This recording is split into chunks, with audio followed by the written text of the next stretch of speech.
بسم اللہ الرحمن الرحیم۔ السلام علیکم ورحمۃ اللہ وبرکاتہ۔ پچھلی حدیث کے اندر اللہ تبارک و تعالیٰ کا مقام اپنے دل کے اندر جاننے کا کہ اللہ کے نزدیک اور تمہارے دل میں اللہ کی کتنی قدر و منزلت ہے۔ آج اس حدیث کے اندر ہم یہ بیان کریں گے کہ رمضان المبارک سے پہلے شعبان المعظم میں روزے رکھنا کیسا ہے۔ نبی کریم صلی اللہ علیہ وسلم اس مہینے کے اندر روزے رکھا کرتے تھے۔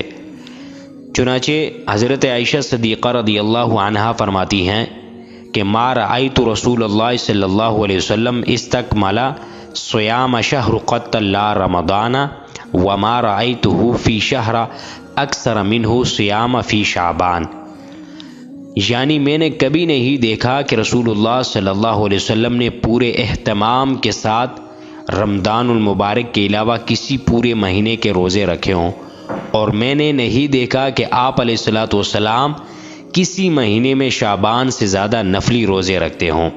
اب اس سے معلوم ہوا کہ شعبان میں روزے رکھنے کی کتنی زیادہ فضیلت ہے اور کتنا زیادہ اجر و ثواب ہے۔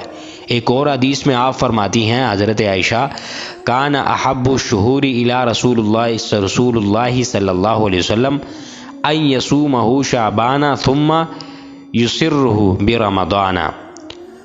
آپ رضی اللہ عنہا فرماتی ہیں کہ یعنی رسول اللہ صلی اللہ علیہ وسلم کو تمام مہینوں سے زیادہ یہ بات پسند تھی کہ شعبان کے روزے رکھتے رکھتے رمضان سے ملا دے۔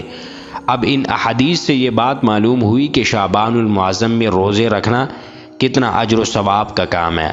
شعبان کا مہینہ داخل ہو چکا ہے، اس کے کچھ ایام بھی گزر چکے ہیں۔ اللہ تبارک و تعالی ہمیں اس حضور علیہ الصلوۃ والسلام کی سنت پر عمل کرتے ہوئے شعبان کے نفلی روزے رکھنے کی توفیق عطا فرمائیں۔